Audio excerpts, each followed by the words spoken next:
Sim, Catiúzia, cadê aqui a turma do Camisa 8, meu diretor?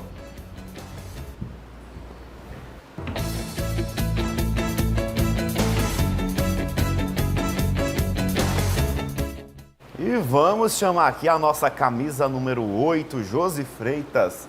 Bom dia, Josi. E aí, minha amiga? Você tá toda esportiva hoje. Gostei do look, viu? Tô no estilo, Dá uma viu? voltinha aí pro povo ver em casa. Rapaz, assim, ó. Tararara, isso. Pronto. Olha aí.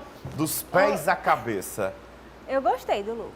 Gostou? Quase totalzinho. Gostei. Acho que combinou comigo. Cláudio Ferreira, é? Claudinho? Claudinho, se garantiu, Claudinho. se garante, né, o Claudinho? Com certeza. E me diga aí, o Botafogo e o Ceará, a expectativa é grande. A expectativa é grande, o jogo acontece hoje, na verdade, a partir das 8 horas da noite. E aí o Ceará fez o encerramento dos treinos lá no centro de treinamento da equipe do Fluminense, ajustou os últimos detalhes aí na preparação, já pensando nesse confronto contra a equipe do Botafogo hoje à noite no Rio de Janeiro. Basicamente não teve nem muito tempo para treinar, né? Levando em consideração que jogou domingo, basicamente foi uma segunda e terça de um treinamento mais coletivo, ajustar os detalhes, ver o que estava faltando ali, o que foi que aconteceu de errado na equipe do Ceará contra a equipe do Atlético Mineiro. Então foi um pouquinho tempo, né? Teve pouco tempo para treinar. Vale ressaltar que a gente tem duas equipes que estão ali pertinho uma da outra, né? O Botafogo é o 9º colocado, enquanto a equipe do Ceará é a 10º colocado dentro do Campeonato Brasileiro. E aí, se a gente levar em consideração também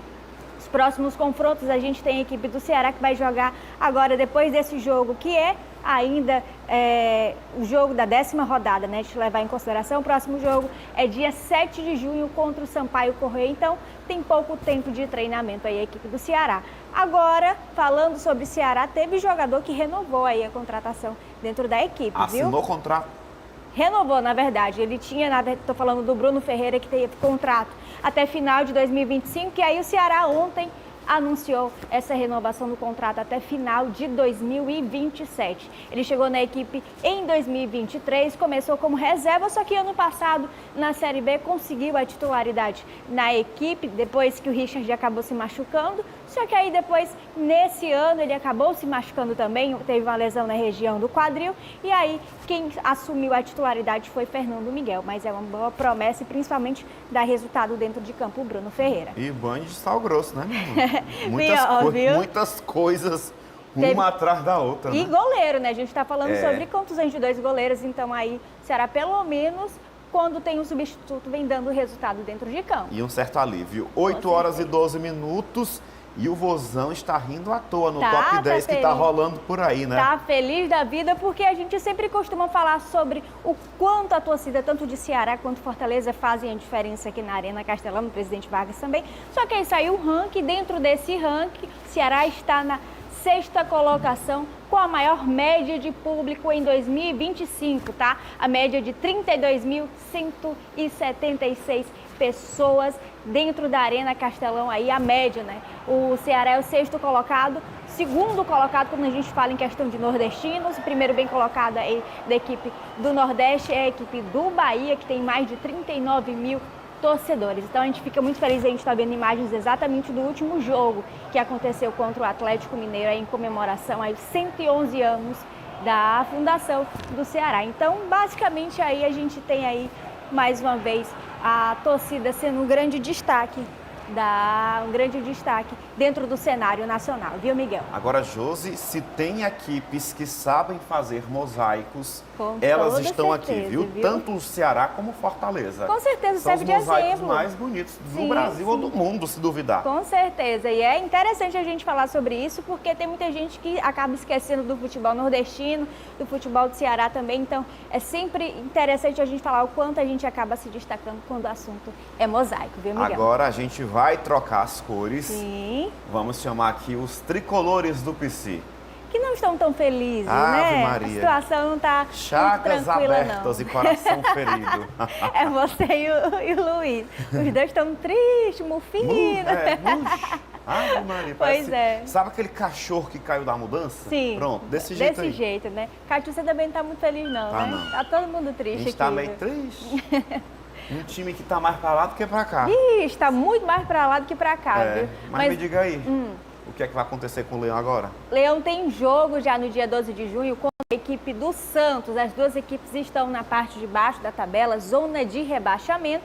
E aí, basicamente, a gente costuma falar que é um confronto direto, né? O Fortaleza é o 17º, enquanto a equipe do Santos está na 18ª colocação. E os treinos do Fortaleza voltam hoje, tá? O primeiro treino aí já visando a equipe do Santos é hoje, a partir das 4 horas da tarde, lá no PC. E a gente tem alguns possíveis nomes que podem voltar. Exatamente, se a gente levar em consideração também que o Fortaleza vai ter um tempinho a mais de treino. Então pode ser que pinte aí dentro desse elenco, ou principalmente aí dentro dos relacionados, o Bruninho, que estava com estiramento na coxa esquerda, e o Rosseto, que estava com estiramento na panturrilha direita. E tanto estiramento é esse, José? Tá complicada essa situação, tanto Ceará e Fortaleza, Eu né? Tem acho que muita o gente no Vojvoda tem que bater lá no Canindé.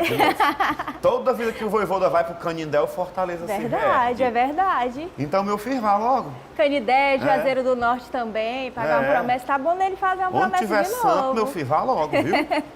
E é interessante só pontuar mesmo sobre essa questão do Fortaleza contra a equipe do Santos. O Santos vai ter basicamente uma pessoa que era muito esperada pelo torcedor. Neymar não vai estar. Ou pra variar, né? Fica feliz com essa notícia ou não? Pra mim tanto faz, porque pra mim o Neymar não é Tava mais jogando do ele é um mesmo grande jeito. marqueteiro, um influenciador Exato, é digital. influenciador. E olha que eu nem Exatamente. entendo muito de Santos, viu? Então quer dizer que esse confronto é pra saber quem é o menos pior, né? Vixe, aí é você que tá dizendo. Sim, tá na zona de rebaixamento. Vamos esperar que seja pelo menos a volta da equipe do Fortaleza, né? Vamos pensar positivo aí? Bora. Vai que dá certo. E por falar em Fortaleza ainda, competição internacional. Pelo menos o Leão tá lá, né? Libertadores sim. da América. Há trancos e barrancos, mas ainda tá na Libertadores da América, nas oitavas de E final. vai seguir, minha irmã. Ainda tá não, ainda vai continuar lá.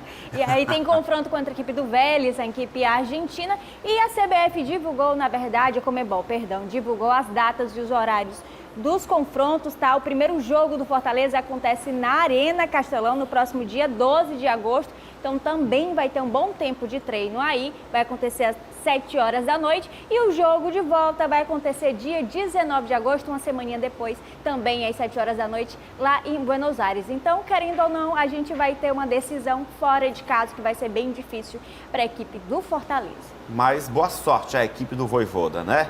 8h16. E agora o nosso assunto é a Canarinho. Sim, seleção brasileira, viu? Tá todo mundo já na expectativa para os próximos jogos da seleção brasileira contra o Equador, contra a equipe do Paraguai. Mas algo que vem chamando a atenção é a questão dos valores dos ingressos. Eu quero saber, ô Miguel, se você pagaria um desses valores. Eu vou pedir para colocar imagens exatamente da variação desses valores. O preço mínimo do ingresso é R$100 e o máximo R$450, uma média ali de 345. Você pagaria R$450 para assistir um jogo? No máximo eu pagaria o setor norte, R$200, ainda parcelava em 5 suaves prestações, viu? Mas levando em consideração como está a seleção brasileira, eu acho que até tá caro. tá muito caro. Era pra ser de graça. Não sei se de graça, mas para ter uma meia ali, um valor promocional, pelo menos a gente está falando de seleção brasileira, de um Brasil que a gente sabe a questão do dinheiro que está difícil. Tá. E aí coloca um valor desse, é basicamente só para quem tem oportunidade, né? O torcedor que está ali acompanhando, que gosta da seleção, não tem essa oportunidade. Então, assim, a estreia do Ancelotti que a gente está vendo, os números, né? Os valores não são tão atrativos para quem gosta de acompanhar futebol e acaba afastando um pouco mais a torcida, né? E que o Ancelotti nos devolva essa vontade de torcer pela seleção brasileira. E outro dinheiro também. Tá meio difícil. E ele não tá ganhando pouco não, então assim, talvez seja então por isso condizente que para os pagar, ingressos né? são mais caros, pode né? ser também.